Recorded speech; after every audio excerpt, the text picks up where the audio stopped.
चलिए आज हम जो टॉपिक करने वाले हैं वो है व्यंजन। जो हम कर रहे हैं वर्ण विचार, उसको आगे बढ़ाते हुए क्या कर रहे हैं, हम व्यंजन का पार्ट ही कर रहे हैं। हमने क्या किया था, वर्ण विचार कर रहे थे, है ना। वर्ण विचार जो है पार्ट 3 हमने कर दिया था। उसमें हमने क्या क्या कर चुके हैं, आज हम स्वर कर चुके हैं और अब व्यंजन कर रहे हैं। शुरुआत में हमने वर्ण, ध्वनि और अक्षर क्या फ़र्क होता है उसमें, ये सब कुछ हमने कर लिया है ना। तो अब हम स्टार्ट करने जा रहे हैं व्यंजन। व्यंजन हमारा स्टार्ट हो चुका है कि कौन कौन से व्यंजन होते हैं वो भी कर दिया हमने। आगे जो है वो क्या करने जा रहे हैं, हम व्यंजन के आगे पार्ट्स करने जा रहे हैं। ठीक है, आज जो टॉपिक होने वाला है वो क्या है कि व्यंजन के आगे पार्ट्स वो कर रहे हैं हम।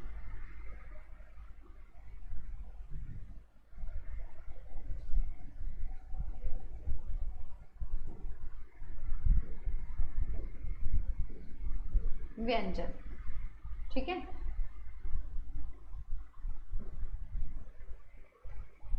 हम कर रहे हैं व्यंजन।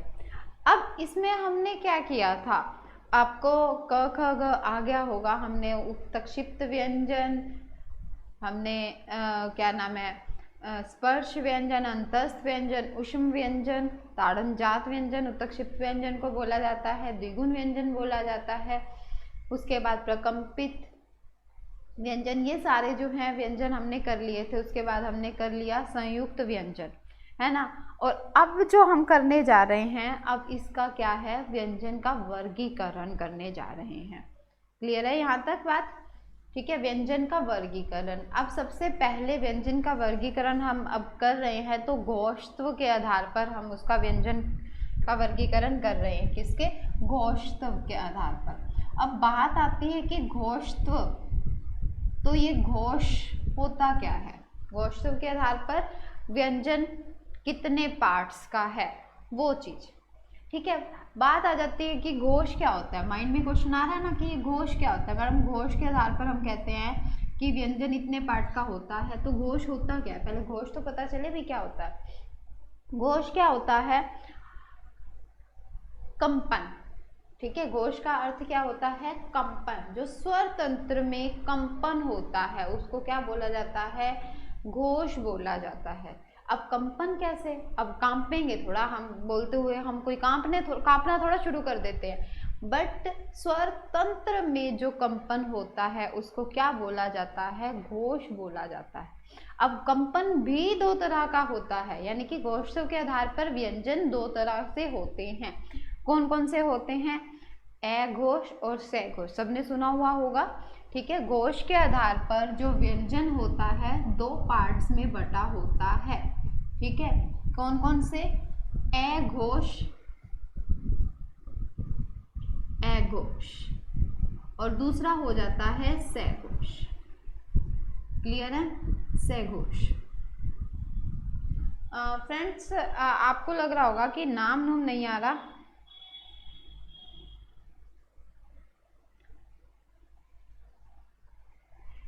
यस, चलिए, ए घोष और से घोष। ठीक है, अब ए घोष कौन सा होता है और से घोष कौन सा होता है। ए घोष यानी कि बिना घोष के, से घोष घोष के साथ। घोष का मतलब बता दिया, कंपन। ठीक है, यानी कि कंपन के बिना और कंपन के साथ। अब कंपन के बिना इसको हम अघोष को कैसे लिख सकते हैं, अघोष का, यस, या तो आपके कमेंट्स शो नहीं हो रहे।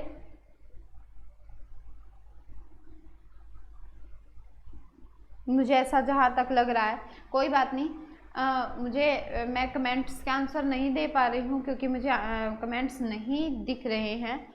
तो बाय चांस आपको ऐसा लग रहा हो तो आप साथ साथ समझ लेना। ठीक है, अब बात आती है घोष उच्चारण में। अब क्या हो रहा है, जिन ध्वनियों के उच्चारण में, दिख रहा होगा, उच्चारण में क्या ना हो, कंपन ना हो, कंपन न हो, स्वर तंत्री में कंपन न हो। ए का मतलब न, जिसके भी साथ में अ आ जाता है ना तो उसका मतलब हो जाता है न। तो उच्चारण में कंपन न हो उसको क्या बोला जाता है? अघोष व्यंजन बोला जाता है। ठीक है, अब कितने होते हैं अघोष व्यंजन? कौन से होते हैं, कितने होते हैं? अब कौन से होते हैं ये ध्यान रखना है। अघोष व्यंजन कितने होते हैं? 13 होते हैं। ठीक है, अभी इतना है कि 13 होते हैं, आगे बताती हूँ मैं। ओके, ठीक है। सघोष में क्या होता है? उच्चारण में कंपन होती है। कितने होते हैं? 31 होते हैं। क्लियर है? कितने होते हैं? 31 होते हैं। अब करते हैं कि कौन कौन से अघोष और सघोष होते हैं। अब देखिए, वर्ग का अघोष, अघोष में क्या आता है? हर वर्ग का पहला और दूसरा, हर वर्ग का फर्स्ट सेकंड वर्ग। ठीक है, हर वर्ग का फर्स्ट और सेकंड वर्ग। और सघोष क्या होता है? अब सघोष कौन सा आता है? हर वर्ग का थर्ड, फोर्थ और फिफ्थ। ठीक है, हर वर्ग का थर्ड, फोर्थ और फिफ्थ वर्ण होता है। अब बात आ जाती है इसमें कि 13 हमने बोले हैं तो कौन कौन से होते हैं। एक बार मैं क ख ग लिख के फिर आपको बताती हूँ कि उसमें साथ में कौन कौन से आ जाते हैं। क ख ग घ अंग है। ठीक है, च छ ज झ न्य ट ठ ड ढ अण त थ द ध न प फ ब भ म य र ल व और श स ह। ठीक है, ये है ना। अब पहला क्या है? पहला और दूसरा, इसको क्या बोलेंगे हम? अघोष व्यंजन बोलेंगे। इसको क्या बोलेंगे? अघोष। अब तीसरा, चौथा, पांचवा, इसको क्या बोलेंगे? सघोष बोलेंगे। ठीक है, इसको क्या बोलेंगे? सघोष बोलेंगे। अब इसमें देखो कि बात आ जाती है कि और कौन सा। अब यहाँ तक तो वर्ग कहाँ तक है? वर्ग तो यहाँ तक है, म तक। ठीक है, वर्ग कहाँ तक है? म तक है। अब वर्ग से आगे ये अंतस्थ व्यंजन आ गया, अंतस्थ, और ये है स्पर्श, ये है स्पर्श। अब देखो हमने कहा है कि 13 होते हैं अघोष, 1 2 3 4 5 6 7 8 9 10। अब 10 से आगे कौन सा? अघोष में ऊष्म व्यंजन आ जाएंगे। अब ऊष्म व्यंजन 4 हैं, बट हमारे पास क्या आ जाएगा? श और स। ठीक है, क्या आ जाएगा? श और स। ये जो है अघोष हैं। ठीक है, ये 13 जो हैं अघोष है। अब इसका उल्टा, 13 का उल्टा 31 सघोष होते हैं। 1 2 3। ठीक है, यहाँ तक। उसके बाद सघोष में और क्या आ जाएगा? अंतस्थ व्यंजन सारे, अंतस्थ सारे, य र ल व चारों, प्लस में एक अघोष में नहीं गया था। कौन सा नहीं गया था? ह नहीं गया था, तो ह इसमें आ जाएगा। ठीक है, ह किस में आ जाएगा? इसमें आ जाएगा। तो ये क्या हो गए? अघोष और सघोष। ठीक है, यहाँ तक बात समझ में आई है। अब एक और बात, अगर आप इसको काउंट करोगे तो 31 तो नहीं बन रहे हैं, तो 31 कैसे बनेंगे? तो एक चीज ध्यान रखनी है, सघोष में अंतस्थ व्यंजन ह और क्या आ जाते हैं? सभी स्वर भी आ जाते हैं। सारे स्वर किस में आएंगे? सघोष में आएंगे। ठीक है, ये चीज ध्यान रखनी है, सारे स्वर किस में आ जाएंगे? सघोष में आ जाएंगे। तो 31 बन जाएंगे। क्लियर है यहाँ तक? अघोष और सघोष का पता चल गया। अब हम करते हैं प्राण तत्व के आधार पर व्यंजन का पाठ। ठीक है, प्राण तत्व के आधार पर। क्लियर है? ये कितने हो जाएंगे? 20 और 10 11 स्वर हो गए, तो 31। ये यहां तक क्लियर है आपका? ठीक है, अब करते हैं हम प्राण तत्व के आधार पर, ठीक है, प्राण तत्व के आधार पर व्यंजन कितने प्रकार के होते हैं? प्राण तत्व के आधार पर, प्राण तत्व के आधार पर जल्दी से बताइए कितने प्रकार के होते हैं प्राण तत्व? अगर कहें कि प्राण तत्व के आधार पर, तो प्राण तत्व के आधार पर कितने प्रकार के होते हैं? तो यस, फास्टली आंसर दीजिए। जो प्राण तत्व हो गया है, प्राण तत्व का मतलब क्या है? सांस। तो सांस के आधार पर, श्वास के आधार पर भी लिखा हो सकता है कि श्वास के आधार पर बताइए कितने प्रकार के होते हैं। तो प्राण तत्व के आधार पर कितने प्रकार के होते हैं व्यंजन? 2 प्रकार के। प्राण तत्व के आधार पर भी क्या होगा? 2 प्रकार के। कौन कौन से होगा? अल्प प्राण और महाप्राण। अल्प प्राण, अल्प प्राण, ठीक है, अल्प प्राण, प्राण कम हो जिसमें, प्राण थोड़े हो जिसमें। अब प्राण थोड़े हो, यस, अब प्राण थोड़े कैसे हो सकते हैं? ठीक है, प्राण थोड़े यानी कि हवा जिसमें कम निकलती हो, जहां पर हवा कम निकलती है उसको क्या बोलेंगे? अल्प प्राण बोलेंगे। जिन व्यंजनों के उच्चारण में कम हवा की जरूरत होती है, ठीक है, अच्छे से डेफिनेशन क्या बनेगी? जिन व्यंजनों के उच्चारण में मुख से हवा कम निकलती है तो उसे क्या बोलेंगे? अल्प प्राण बोलेंगे, ठीक है। और महाप्राण, जिन व्यंजनों के उच्चारण में मुख से हवा अधिक निकलती हो उसको क्या बोलेंगे? महाप्राण। अब इन दोनों में फर्क क्या है? अब ये ध्यान रखना है इस चीज में, अल्प प्राण और महाप्राण में। अल्प प्राण में हर वर्ग की बात कर रही हूं, हर वर्ग का पहला,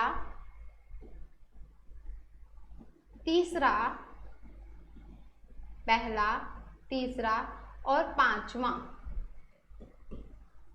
किस में जाएगा? अल्प प्राण में जाएगा, ठीक है। हर वर्ग का पहला, तीसरा और 5वां अल्प प्राण में जाएगा। और महाप्राण में हर वर्ग का दूसरा और चौथा, ठीक है। महाप्राण क्या होता है? जिन वर्णों के उच्चारण में मुख से हवा अधिक निकलती है, महा यानी कि अधिक हवा निकलती है, उसको क्या बोलेंगे? महाप्राण बोलेंगे। अब ये कौन कौन से होते हैं? हर वर्ग का दूसरा और चौथा वर्ग, ठीक है, दूसरा और चौथा वर्ग, उसको क्या बोलेंगे? महाप्राण बोलेंगे। क्लियर है? अब अल्प प्राण में और क्या चीजें आ जाती हैं? अल्प प्राण में क्या क्या आ जाता है? अल्प प्राण में सघोष तो आते ही हैं, यानी कि अल्प प्राण में अब कौन कौन सा आ जाएगा? य, र, ल, व, ठीक है। अंतस्थ व्यंजन आ जाएंगे इसमें, सघोष नहीं, अंतस्थ, ठीक है। अल्प प्राण में क्या आ जाएंगे? अंतस्थ, या य, र, ल, व। अब और क्या इसमें आ जाएगा? अब महाप्राण में श, स और ह महाप्राण में है, ठीक है। महाप्राण में क्या आ जाएंगे? श, स, ह, सारे ऊष्म वर्ण महाप्राण में जाएंगे। और अल्प प्राण में अंतस्थ व्यंजन। अब यहाँ ध्यान देखना, अघोष में हमने क्या किया था? ऊष्म व्यंजन के भी 3 लिए थे, श, और स।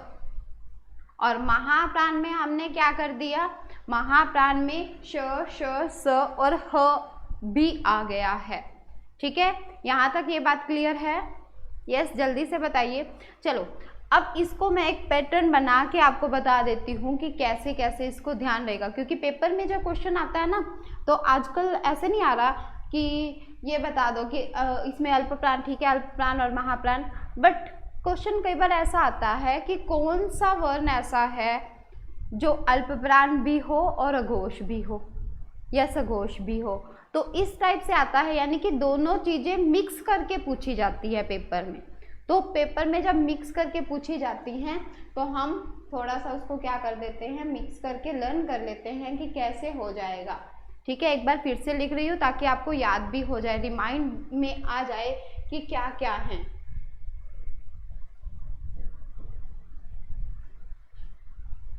अभी जिसको एक बार लर्न हो गया, साथ साथ जल्दी से देख लेना कि क्या क्या आएगा।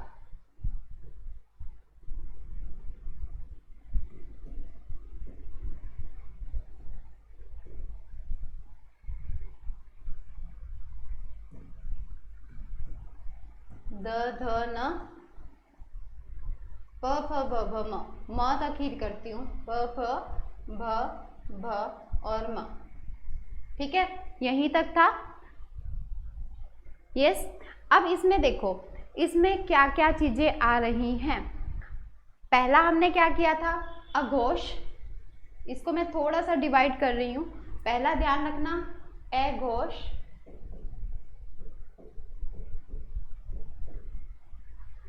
अघोष, ऐसे डिनोट कर रही हूँ अघोष को, सघोष, सघोष, ऐसे आपको लर्न इजीली हो जाएगा, सघोष। ठीक है, अब ये अघोष और अल्प प्राण हमने क्या किया था, पहला, तीसरा, पांचवा। तो पहला अल्प प्राण, अल्प लिख देती हूँ अल्प प्राण के लिए, अल्प प्राण, महाप्राण, ये महा है, अल्प प्राण, महाप्राण एक छोड़ के, अल्प प्राण। ठीक है, इससे आपको इजी हो जाएगा कि सघोष। अब मैं कहूं कि कौन सा ऐसा व्यंजन है भी जो निम्न में से, तो निम्न में से तो उसने काफी 4 दिए होंगे। अब निम्न में से कौन सा ऐसा है जो सघोष भी है और महाप्राण भी है। अब सघोष और महाप्राण, ठीक है, ये लाइन आ रही है ना सघोष और महाप्राण की, तो इन पांचों में से एक जरूर मिलेगा, इन पांचों में से एक जरूर मिलेगा। तो अभी बाद में जब आपसे क्वेश्चंस पूछे जाएंगे तब पूछे जाएंगे कि इसमें से क्या है, तब आपको बताना होगा।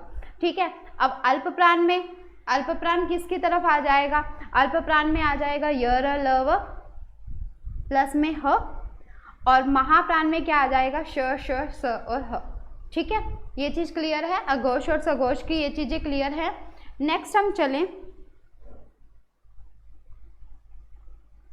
यस, यहाँ तक क्लियर है सबको। चलो ठीक है, आपका अभी कमेंट्स नहीं आ रहे हैं तो एक बार ये चीज़ आप क्लियर कर देना। अगर यहाँ से भी कोई प्रॉब्लम रह गई है तो मुझे बता देना। ठीक है, इसको क्लियर कर रही हूँ मैं। उसके बाद हम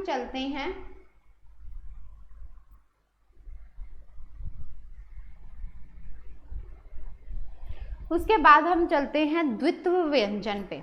ठीक है, द्वित्व व्यंजन,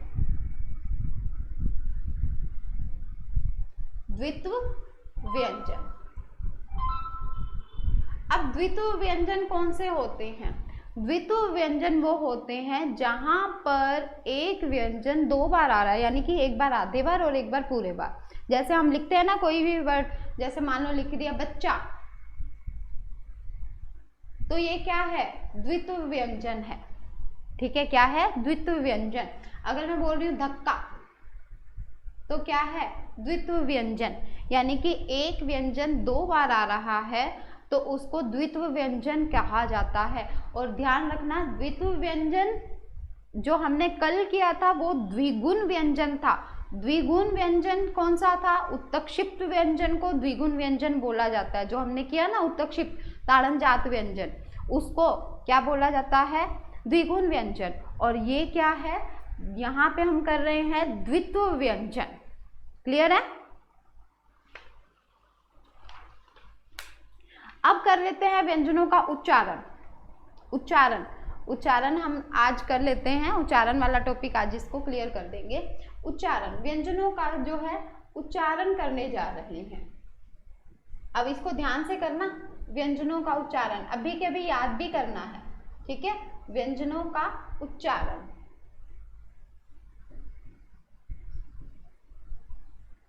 व्यंजनों का उच्चारण। अब व्यंजनों के उच्चारण में क्या होता है, सबसे पहले रूल बता रही हूँ, ठीक है। फर्स्ट रूल कौन सा है? अकुह और विसर्ग, ए कुह और विसर्ग साथ साथ बोलते रहना, क्योंकि एचटेट के पेपर में ये जरूरी चीजें हैं। ए कुह विसर्ग कहाँ से बोले जाते हैं? ये कंठ से बोले जाते हैं, ठीक है। ये कहाँ से बोले जाते हैं? कंठ से बोले जाते हैं, कंठ। इनका उच्चारण स्थान क्या आता है? कंठ आता है, क्लियर है। अब इसमें उच्चारण स्थान कैसे? अब देखो आ, ऐसे क्या बनेगा? अ और आ। आज ना थोड़ा सा ऐसे अजीब से लग रहा है क्लास, है ना, क्योंकि वो मज़ा नहीं आ रहा। जब तक कमेंट्स नहीं आते तब तक मज़ा नहीं आता है क्लास का, कि कहाँ से क्लियर हुआ कहाँ से नहीं क्लियर हुआ, वो थोड़ा सा रह जाता है ना। चलो, अ और आ स्वर की बात कर रही हूँ यहाँ पे। स्वर अ और आ कहाँ से बोले जाते हैं? कंठ से बोले जाते हैं। अगर पूछा जाए उनका उच्चारण स्थान क्या है तो कंठ है। क से हमारे पास आ जाएगा क वर्ग। क वर्ग में अभी बताया था एक वर्ग पूरा होता है क, ख, ग, घ और अंग है। हाँ, कल से क्लास का और थोड़ा सा अच्छा लगेगा, क्योंकि आज ये बोरिंग चैप्टर्स आज खत्म हो जाएंगे, ये क ख ग वाले। तो कल हम टॉपिक करेंगे कोई, तो टॉपिक शुरुआत हो जाएगी तो हमारा थोड़ा सा इजी हो जाएगा। और हर वर्ण विचार में कुछ भी रह गया, जैसे अब स्वर का रह गया कि पार्ट्स उसके, तो वो बाद में करेंगे, ठीक है। अभी 3-4 क्लासेस हो गई ना इसकी लगातार, तो अब क्या है, टॉपिक शुरू कर देंगे और टॉपिक के बाद बीच में से एक दिन वर्ण विचार पे दोबारा डिस्कस करेंगे, क्लियर है। क ख ग घ अंग है पांचों, और ह, ठीक है। विसर्ग वैसे उसमें संस्कृत में आते हैं ज़्यादा विसर्ग, तो हिंदी में बहुत कम हो गए हैं विसर्ग वाली कोई चीज़ आनी। तो अगर विसर्ग पूछ लिया जाता है तो विसर्ग कहाँ से बोला जाता है, तो इसका उच्चारण स्थान क्या आएगा? कंठ। इन सब का उच्चारण स्थान क्या आ जाएगा? कंठ से बोले जाते हैं, ठीक है। इनका उच्चारण स्थान क्या आ जाएगा? कंठ आ जाएगा। अ कुह विसर्ग, क्लियर है। ए कुह विसर्ग कंठ। ऐसे ए आ, कैसे कवर्ग है, और विसर्ग कहाँ से बोले जाते हैं? कंठ से बोले जाते हैं, ठीक है। अब सेकंड पे आएगा इचु यश तालु, ठीक है। इचु यश तालु, इचु यश तालु।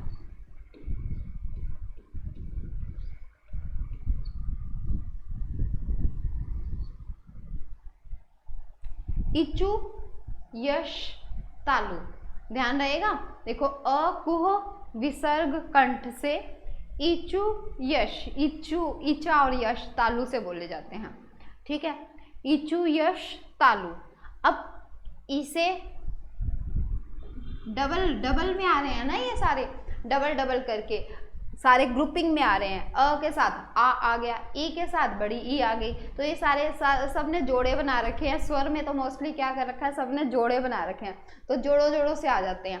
तो अ के साथ आ गया, ई के साथ बड़ी ई आ गई, क्लियर है। अब च से च वर्ग। अब च वर्ग में क्या आता है हमें पता है, च, छ, झ, झ और न्य, ठीक है। न्य। उसके बाद य और श किससे बोले जाते हैं? तालु से बोले जाते हैं।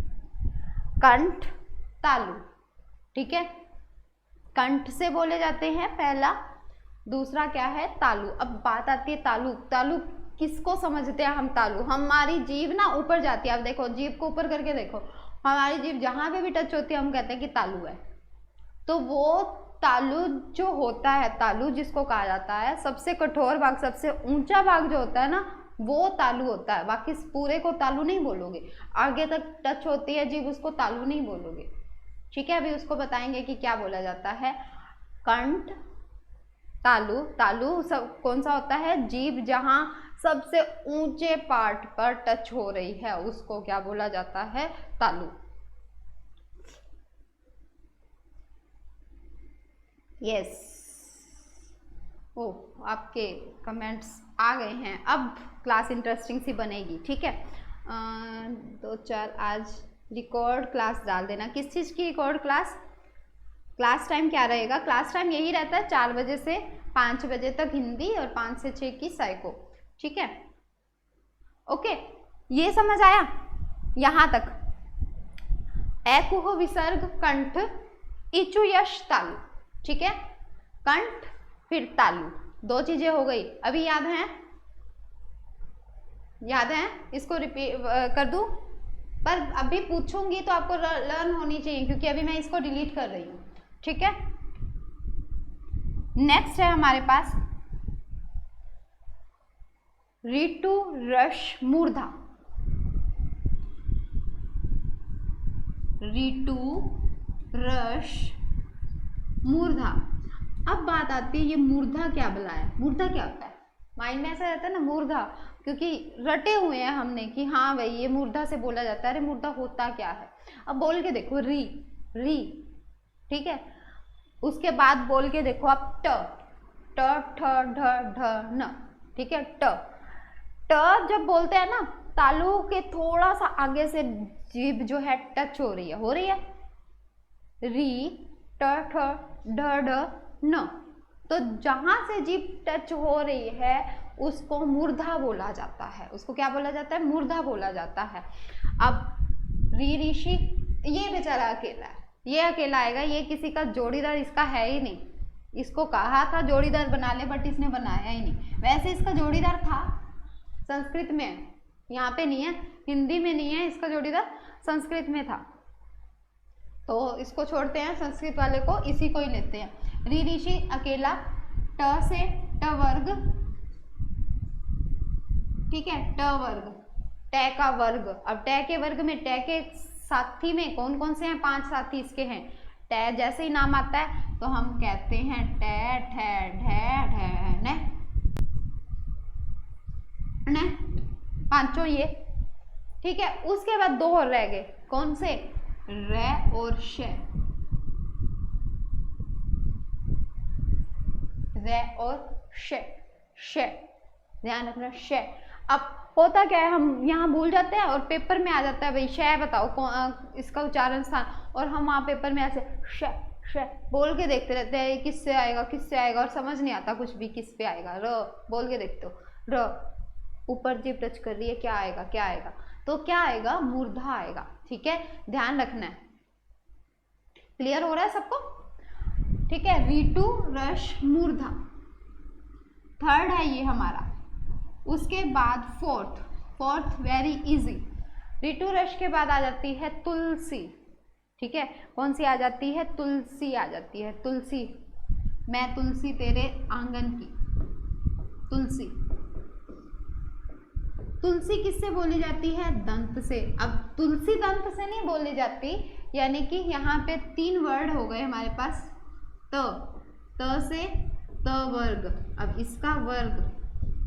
अभी माइंड में जल्दी से एक बार पीछे वाले भी याद करो। ए कुह विसर्ग, ए कुह 3 ही वर्ड थे ना, ए कुह और विसर्ग कंठ से, इचु यश तालु, ऋतु रस मूर्धा। ठीक है, और तुलसी दंत, त से तवर्ग, तवर्ग में त, थ, द, ध और न। ठीक है, ल और स। ये बोल बोल के देखने नहीं पड़ेंगे पेपर में बैठ के, स करना नहीं पड़ेगा, पता है। तुलसी ल और स भी तय के साथ ही आएगा, यानी कि दंत से बोला जाएगा। ठीक है, दंत से। देखो तय थे, यहाँ से क्या कर रहे हैं, जीभ जब टच करती है तय, तो जीभ जो है ऊपर दांतों को टच करती है, तो दंत से बोला जाएगा। ठीक है, क्लियर है? दंत्य व्यंजन जिसको बोला जाता है, तै थे धै धै न। तुलसी ऐसा है जहां पर स्वर नहीं आया है, कोई भी स्वर नहीं आया साथ में। बाकी सब में आपको बुक्स में क्या मिलेगा, आपको बुक्स में व्यंजन का मिलेगा, उच्चारण स्थान बहुत कम होता है जहाँ पे स्वरों का भी उच्चारण स्थान दे रखा हो, तो ध्यान रखना है इस चीज का, ठीक है। तुलसी कहाँ है? दंत से बोला जाएगा। अब 5वें नंबर पे आ जाते हैं। अब 5वें नंबर में क्या है? कुछ नहीं है। 5वां नंबर उप, उप, उप, उप मतलब ऊपर ले लो चाहे, पर र मत लिखना, क्योंकि र लिख दोगे तो माइंड में आ जाएगा कि र इससे हो जाता है, र पहले लिख चुके हैं, तो उप बहुत है। उप, अब उप किससे बोला जाएगा? ओष्ठ से बोला जाएगा, ओष्ठ से। ओष्ठ मतलब होठों से, ठीक है, ओष्ठ मतलब होठों से। उप, उ में अब फिर स्वर आ गया, और ऊ का तो जोड़ीदार है उ और ऊ, और उच्चारण स्थान में उ और ऊ, ठीक है। अब इसमें क्या आ जाएगा? प से प वर्ग। अब पै वर्ग है तो कितने आ जाएंगे? प, फ, ब, भ और म। क्लियर? प, फ, ब, भ, म किस में आ जाएंगे? सारे के सारे होठ से बोले जाते हैं। अब होठ से कैसे बोले जाते हैं? अकेले होठों से नहीं बोले जाते, पर होठों की शेप बन जाती है, जैसे प, प, अब देखो प, फ, भ, भ, म, ये तो ऐसे ही पता चल जाएगा, इजी है। हमें तुलसी और ये उप तो बहुत इजी लगता है क्योंकि वो होठ से बोले जाते हैं, ठीक है। और एक और चीज आ जाती है, कई बार वर्तस्य बोला जाता है। वर्तस्य भी हम कहते हैं ये वर्तस्य व्यंजन है, तो वर्तस्य होता क्या है आखिर? तो ध्यान रखना, अभी हमने तालु किया था, सबसे ऊंचे वाला भाग तालु, उससे थोड़ा सा आगे हमने अभी क्या किया था? मूर्धा किया था। उससे भी आगे वाला पार्ट, यानी कि जो दांतों और मूर्धा के बीच वाला पार्ट है, दांतों से जस्ट ऊपर, दांतों से जस्ट ऊपर वाला पार्ट है, उसको वर्तस्य बोला जाता है। अब वर्तस्य व्यंजन के भी बता दूंगी आगे मैं। अब ध्यान रखना, ये 4 याद हो गए आपको? दोबारा बताऊं? बताने की शायद मेरे को लगता है जरूरत होगी नहीं, ठीक है। उसके बाद आ जाता है दंतोष्ठ। उसके बाद क्या आ जाता है? दंतोष्ठ, दंत और ओष्ठ, ठीक है। अब ऐसे भी हैं दंतोष्ठ जो दो से डबल से बोले जाते हैं, दंत और ओष्ठ से। और दंत और ओष्ठ से क्या बोला जाता है? एक दंत हो गया, एक ओष्ठ हो गया, दांत और होठ दोनों को मिलाकर तो वो व बोला जाता है। व हम कहते हैं ना य र ल व, तो व किससे बोला जाता है? व दांत और होठ दोनों से बोला जाता है, व, ठीक है। उसके बाद आ जाता है, कौन कौन से रह गए अभी माइंड में सोच लो, क्योंकि हमने सारे अभी रूल्स कर लिए और फिर भी कुछ रह गए हैं, तो उसके लिए अलग से रूल बन रहे हैं। कंठोष्ठ, दंतोष्ठ हो गया, दंतोष्ठ क्या है? व। कंठोष्ठ, कंठ और ओष्ठ, गला यानी कि कंठ और ओष्ठ होठ, उसमें दोनों आ जाते हैं कंठोष्ठ में। तो क्या आ जाएगा कंठोष्ठ में? कंठोष्ठ, तो कंठोष्ठ में क्या आ जाएगा? कंठ और ओष्ठ में 2 आ जाएंगे। ध्यान रखना, एक स्वर है तो उसका जोड़ीदार तो उसके साथ ही आ जाता है, तो ओ औ आ जाएगा इसमें। क्या आ जाएगा?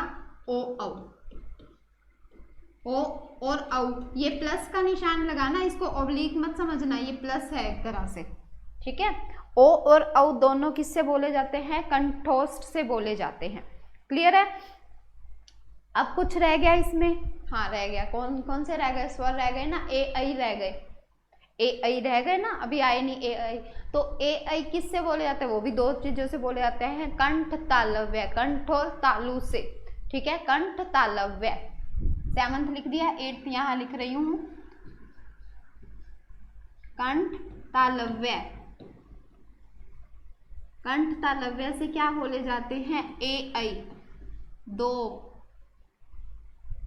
बोले जाते हैं। ए ऐ चाहे ऐसे लिख दो चाहे ऐसे लिख दो, एक ही बात है, ठीक है।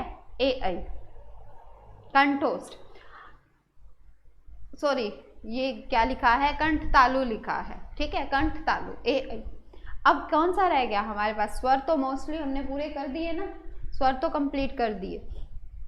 अब मैं बात कर रही थी वर्तस्य व्यंजन की, है ना। वर्तस्य व्यंजन जो दांत के ऊपर होता है उसको बोला जाता है वर्तस्य, वर्त्स बोला जाता है। तो वर्तस्य व्यंजन अगर पूछा जाता है तो वर्तस्य व्यंजन न, र और ल को बोला जाता है, ठीक है, ये इसको ध्यान रख लेना।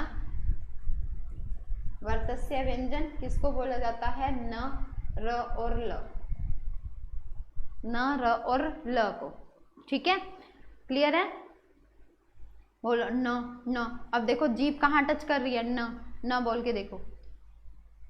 अब माइंड में एक और बात आ गई, सच, हाँ मेरे माइंड में आ गई तो आपके माइंड में आ गई होगी कि अभी तो आपने बताया था न दंत में जाएगा, र मूर्धा में जाएगा, तो अब भी आप बता रहे हो वर्तस्य में जाएगा। ध्यान रखना है, अगर वर्तस्य मान लो न आ जाता है और न के लिए दोनों चीज दी जाती हैं, एक तो वर्तस व्यंजन दिया जाता है, वर्तस्य व्यंजन, सॉरी, ठीक है, एक तो वर्तस्य व्यंजन दिया जाता है और एक कह दिया जाता है, चलो छोड़ो इसको,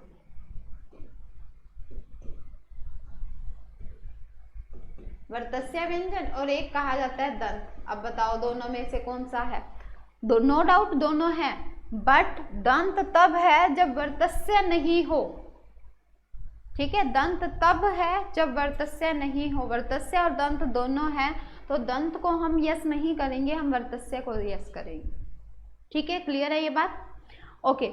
उसके बाद आ जाता है हमारे पास नासिक्य व्यंजन, हाँ एक रह गया नासिक्य व्यंजन, ठीक है, नासिक्य, नासिक्य व्यंजन। अब नासिक्य व्यंजन क्या होता है, हर वर्ग का पांचवां वर्ग, हर वर्ग का पांचवां अक्षर, कौन सा है हर वर्ग का पांचवां, क ख घ घ अंग है, ठीक है, न्य, अण, न और म। बात वही आ जाती है इसमें भी कि दोनों ही, अभी तो मैंने हर वर्ग के पांचवें अक्षर को किसी ना किसी में फिट किया है, और अब मैं कह रही हूँ वो नासिक्य व्यंजन होते हैं, दोनों आ जाते हैं तो हम पहला ऑप्शन नासिक्य व्यंजन को देंगे, क्योंकि अलग रूल को पहली इंपॉर्टेंस होती है। नासिक्य व्यंजन अलग से रूल है कि हर वर्ग का पांचवां अक्षर अनुनासिक या नासिक्य व्यंजन बोला जाता है जिसको, तो नासिक्य व्यंजन जो होगा वो क्या होगा, हर वर्ग का पांचवां अक्षर।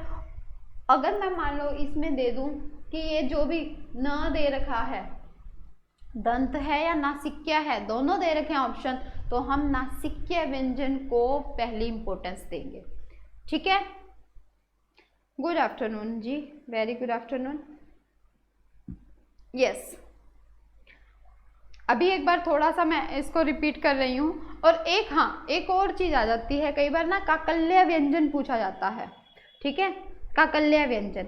अब काकल्य व्यंजन सिर्फ एक ही है, कई बार ऐसे पूछ लिया जाता है कि काकल्य व्यंजन क्या है, काकल्य व्यंजन कौन सा होता है, तो काकल्य व्यंजन ह है, ह, ठीक है, मिक्स तो नहीं हो रहा ना, काकल्य व्यंजन ह, साथ साथ लिख रहे हो ना,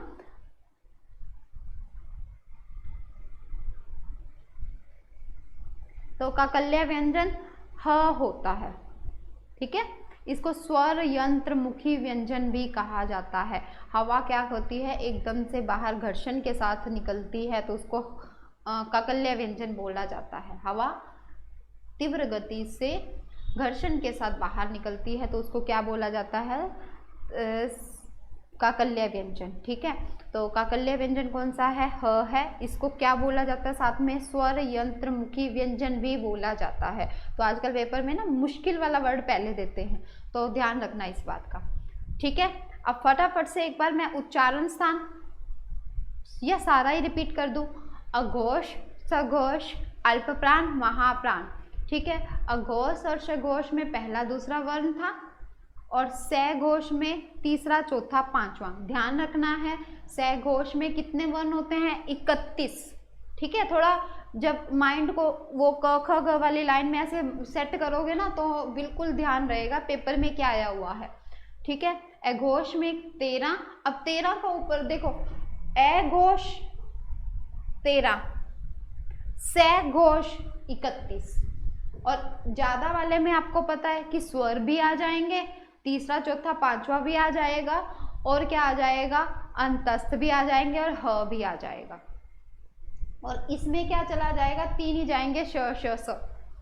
अल्पप्राण महाप्राण में इसी तरह, अल्पप्राण पहला, तीसरा और पांचवा, महाप्राण दूसरा और चौथा। ठीक है, ये बात आप वो बना के उसको क्लैरिफाई कर लेना, थोड़ा सा याद कर लेना। ठीक है, अरे वाह भाई मीनाक्षी, बिल्कुल वेरी गुड मीनाक्षी। आपने पता नहीं आपको पहले आते थे या आपने अभी लिखा है, बस यहाँ पे यचु इश लिखा है, कोई बात नहीं, वर्ड सारे वही लिए हैं, इचु यश है, मैंने इचु यश बताया है, इट्स ओके। अगर आप वर्ड वही ले रहे हो तो कोई प्रॉब्लम नहीं है, जैसे आपको लर्न होता है वैसे कर लो, बट वर्ण वही लेने हैं। ठीक है, एकुह विसर्ग कंठ से, इचु यश मैंने इचु यश बोला तो इट्स ओके, आपने जैसे भी लिखा, आपने लिखा यचु इश, सेम वर्ण लिए हैं, वेरी गुड। तो तालु, ऋतु रश मूर्धा, तुलसी, तुलसी कौन से उससे है, दंत से, उप ओष्ठ। ठीक है, क्लियर है, बिल्कुल। उसके बाद दंतोष्ठ व कंठोष्ठ ओ औ, और क्या रह गया, कंठ तालु, कंठ तालव्य ए ऐ, और वर्तस्य न र और ल। ठीक है, नासिक्य व्यंजन, काकल्य व्यंजन ह। अब मुझे नहीं लगता, आप एक बार देख लीजिए इस स्ट्रक्चर को, मुझे नहीं लगता ऐसा कोई भी वर्ण रह गया जिसका उच्चारण स्थान हमने नहीं किया। ठीक है, वेरी गुड। हाँ, मीनाक्षी जी ने बहुत अच्छे से लिख के दिया है। मुकेश, सारा मैम, सारा, मुकेश आप क्या कह रहे हो, Hindi so difficult for me, यहीं से मीनाक्षी, वेरी गुड, डिफिकल्ट है आपके लिए हिंदी, तो डोंट वरी, ये जो डिफिकल्ट वाले पार्ट थे ये हमारे हो रहे हैं, हो चुके हैं। वर्ण विचार सबको डिफिकल्ट लगता है, बट जब हम आगे करेंगे ना टॉपिक, उसके बाद आप डिफिकल्ट नहीं बोलोगे। हाँ, थोड़ा सा तो ध्यान रखना पड़ता है देखो हर चीज में, बट डिफिकल्ट तो नहीं बोलोगे आप उसके बाद। जब जिस दिन आप ये बोलोगे कि Hindi is easy for me, फिर मुझे अच्छा लगेगा। चलो, अभी तक ये बात चलो ठीक है, डिफिकल्ट है आपके लिए, आप जल्दी से बताइए कि आपको समझ आ गई है यहाँ तक की।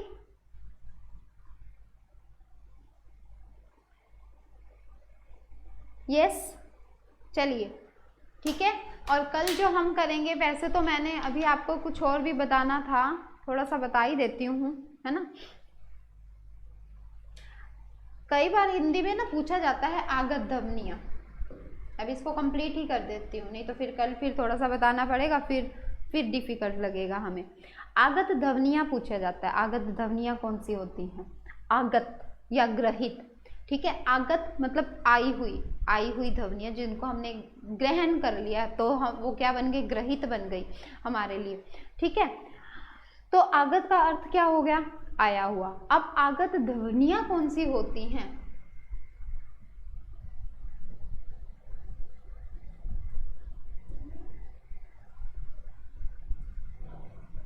ठीक है, आगत उधर चला गया, इट्स ओके, कोई बात नहीं, समझ आना चाहिए, है ना। जो बाहर से ध्वनियाँ थी और हमने हिंदी में एक्सेप्ट कर लिया, आ जाओ, ठीक है, तो हिंदी में एक्सेप्ट किया गया, उसको क्या बोलते हैं, आगत ध्वनियाँ बोला जाता है।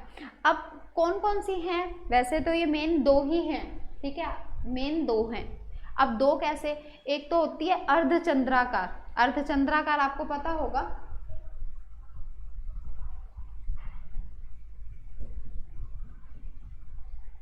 अर्धचंद्राकार, और एक होती है नुक्ता। अर्धचंद्राकार ऐसे लगा होता है, ठीक है, ऐसे लगा होता है। अब ऐसे, अब कैसे, जैसे अगर मैं बोलूं कि बॉल, बॉल। ठीक है, अर्धचंद्राकार का मतलब क्या होता है? अर्धचंद्राकार कौन सी होती हैं? जैसे ये बॉल लिखा हुआ है, एक तो देखो ये बाल है, बाल, बाल का मतलब तो सिर के बाल हो गए, और ये लिख दिया बॉल, गेंद, यानी कि इंग्लिश थी और मैंने हिंदी में लिख दिया। ठीक है, बॉल लिख दिया। अब ये क्या होता है, ये ना तो चांद बिंदु होती है, क्योंकि चांद बिंदु तो ऐसे होती है, तो इसको क्या होता है, ये ओ और औ के बीच की साउंड होती है, ओ और औ के बीच की साउंड होती है। जैसे हम लिखते हैं ना डॉक्टर, डॉक्टर, तो वहां पे ना तो हम ओ लगाते हैं, डॉक्टर नहीं लिखते, डॉक्टर लिखते हैं, और ठीक है, तो वो क्या होता है, अर्धचंद्राकार हम उसको बोलते हैं। और नुक्ता, नुक्ता की बात आई तो नुक्ता क्या होते हैं? नुक्ता पैर में बिंदी, आपने देखा होगा, क, ख, क, ज, सब में नहीं होते, यहाँ 5 ही वर्ड होते हैं, 1 2 3 4 5, और अर्धचंद्राकार 6 आगत वर्ण होते हैं। हाँ बिल्कुल मुकेश, ये वाली रिकॉर्ड में जाएगी, सारी प्लेलिस्ट में जाएंगी।